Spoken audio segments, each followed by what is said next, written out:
Hi everyone. So far we have been talking about acids and bases. We know that acids dissociate in water to give out H plus ions. We know the names of the three common acids. We know we can identify the acids using a litmus paper which turns the color from blue to red. We know that we can use a universal indicator solution. We add few drops. The color changes to red if it's a strong acid, to yellow if it's a weak acid. And acids generally show a color range from red to yellow, but we just mentioned it. If it's a strong acid, it's red color. If it's a weak acid, it has to be a yellow color. We can use a pH meter, which is a very precise and accurate electrical apparatus. It gives us a very precise reading of the pH, which by the way for acids has a value of less than 7. So if we get a value of pH less than 7, it's an acid at the end of the day. We do know that they react with metals, they give out hydrogen gas, and they make a salt. They react with metal carbonate. Carbonate means CO3 minus 2. So they react with metal carbonate and they give out carbon dioxide gas.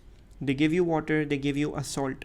The salt largely depends on which kind of acid and which kind of metal carbonate you were using. But the carbon dioxide and water were the constants.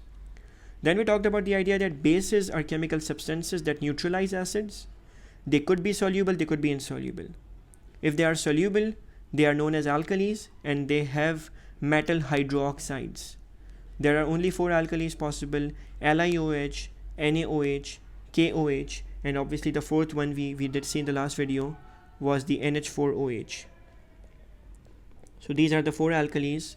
They have metal hydroxide, they go into water, they give out OH minus ion along with any other plus ion. The insoluble bases are the insoluble metal oxides. They have a metal part with an oxygen ion. So it is not hydroxide, it is oxide. So there's a difference. Hydroxide is OH and oxide is only oxygen. The name implies this as well. Then the last video we were seeing acids react with alkalis to give you water and a salt. The OH ion from the base or the alkali combines with the H plus from the acid and they give you water. So it could be OH combining with H to give you water, and the other thing could be any other product. So it could be Cl combining with Na to give you NaCl, or as a matter of fact it could be any other salt. Then we are going to jump on to the fact how insoluble bases react. So we are going to be seeing acids with insoluble bases. Insoluble bases are always metal oxides, so they are always metal oxides. So again, it's a partner change reaction. For example, you could be having magnesium oxide and you could be having HCl. Obviously, again, there are charges. We just replace the charges, we just swap them. So H gets a charge of +1, Cl has a charge of -1. Magnesium is a metal, so it has a charge of plus. Magnesium is in group 2, it has a charge of +2. Oxygen is obviously a -2 charge. We need to remember this. Oxygen is group 6. Oxygen, since it's in group 6, it always has a charge of minus. So the plus will go to the minus part. It will make MgCl2. Sir, why is there a 2 over here? Because the charges on the magnesium and the chloride are swapped. So Cl gets a 2 from the magnesium and Mg doesn't have to get anything because it's already a 1 on the chloride. So charges swap hote and then you get MgCl2. From H and OH you get water. So you get water molecule again similarly. Let's try one more example. You can be having copper oxide with sulfuric acid. Again, a partner exchange reaction. So copper is a metal with a charge of 2 plus.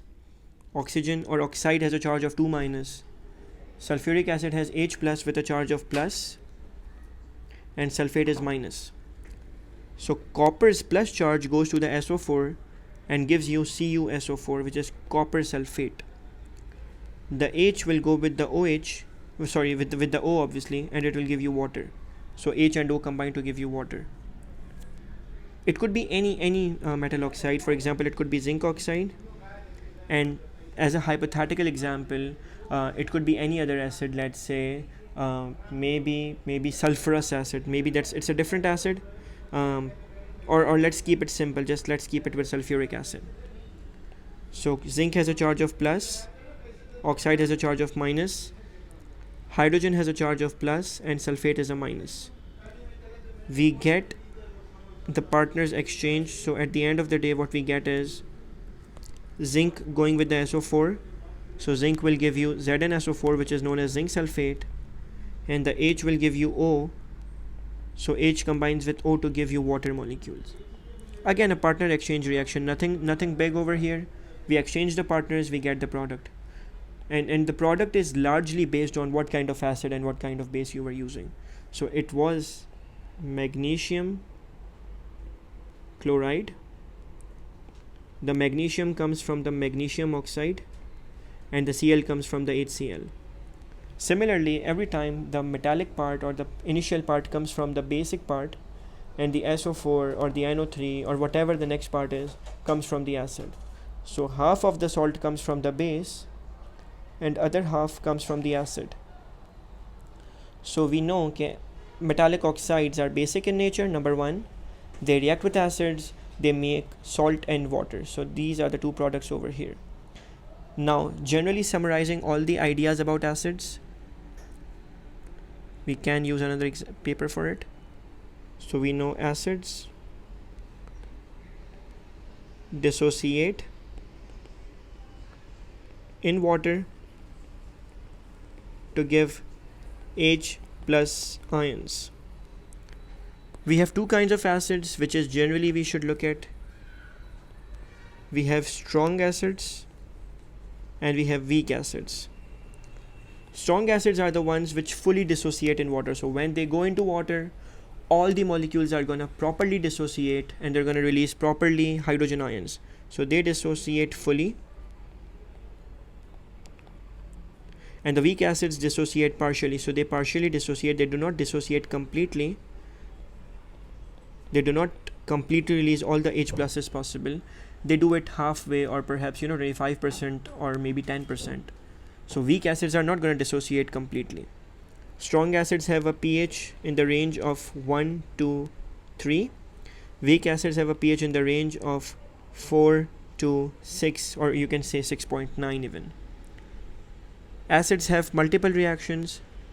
They may react with metals to give you a salt and hydrogen gas. They may be reacting with metal carbonates to give you a salt, water and carbon dioxide gas. They may react with alkalis to give you salt and water. So they might react with alkalis to give you a salt and water. And they might react with insoluble bases, which is again a kind of base, to give you the same thing, salt and water. So this is the whole idea about acids. We can identify the acids using litmus paper, universal indicator, or a pH meter. So this is all about acids, and in the next video we'll be talking largely about the bases, and then we'll be good to go with the salts. So in the next video we'll talk about these topics.